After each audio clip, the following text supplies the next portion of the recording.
Sud Radio, le grand matin week-end, l'info Éco Plus, Didier Testo. Bonjour Didier. Bonjour Jean-Marie. Fondateur de la Bourse et la Vie TV. Didier, cette semaine, une fois n'est pas coutume, vous allez nous parler d'or. Pourquoi ? Alors, dans cette période économique perturbée par la hausse des taux d'intérêt, censée contenir justement l'inflation, mais aussi, on a vu la montée des risques géopolitiques, et bien les records des cours de l'or sont à signaler. Alors, l'once d'or, Jean-Marie, une once d'or, c'est 31,10 grammes, pour être précis. On est à 1960 €. Et un lingot d'1 kilo, pour ceux qui en ont encore les moyens, et bien on est à près de 62 000 €, 61 930 cette semaine. Alors, le premier pays qui détient de l'or reste les États-Unis, avec 8 133 tonnes d'or. La France, c'est le 4e pays à posséder le plus d'or dans le monde.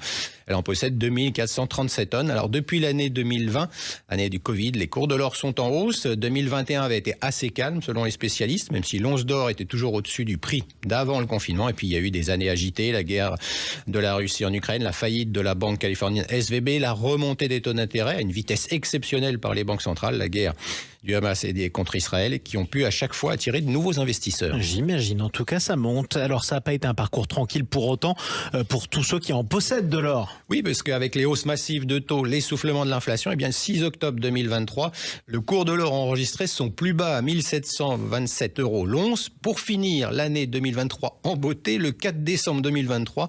Là, c'est même un record historique. On était à 1947 € et même 2119 $ pour acheter une once d'or. En gros, c'est les montagnes russes en 3 mois, quoi. Alors ça a été, oui, très, très volatile, avec les pays émergents qui sont les plus gros acheteurs d'or au monde aujourd'hui. C'est une valeur refuge dans des temps incertains, même si l'or, il faut le rappeler, ne rapporte pas d'intérêt.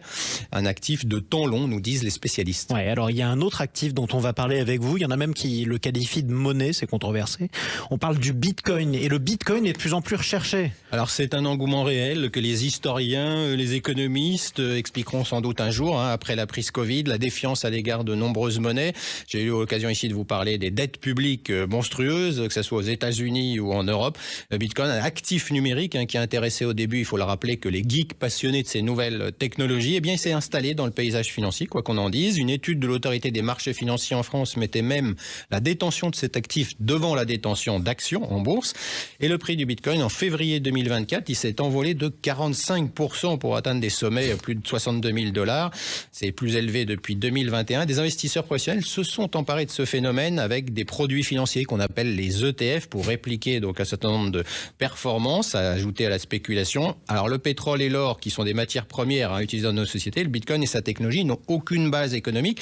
Alors est-ce que c'est la plus grande bulle financière de l'histoire ? L'avenir nous le dira.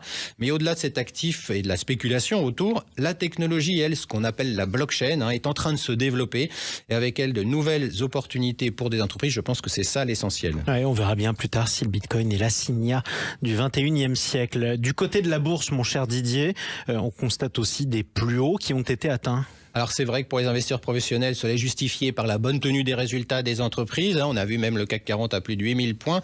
Les perspectives de baisse des taux, même si le calendrier a été prolongé et qu'elles viennent plus tard. Alors il y a quand même des sujets pour ceux qui nous écoutent. Comment expliquer une telle concentration des investissements par les plus grands professionnels, la tech notamment aux États-Unis, avec les fameux GAFAM dont on a l'occasion de parler, qui ont envahi notre quotidien. Du côté des Chinois, c'est les BATX, les Baidu, Alibaba, Tencent et Xiaomi. Mais en France, on a aussi des champions boursiers du luxe qui sont désignés par l'acronyme COL, Kering, L'Oréal, Hermès et LVMH. Vous pouvez aussi entendre parler des 7 magnifiques avec Amazon, Apple, Alphabet, Meta, Plateforme, Microsoft, Nvidia et Tesla.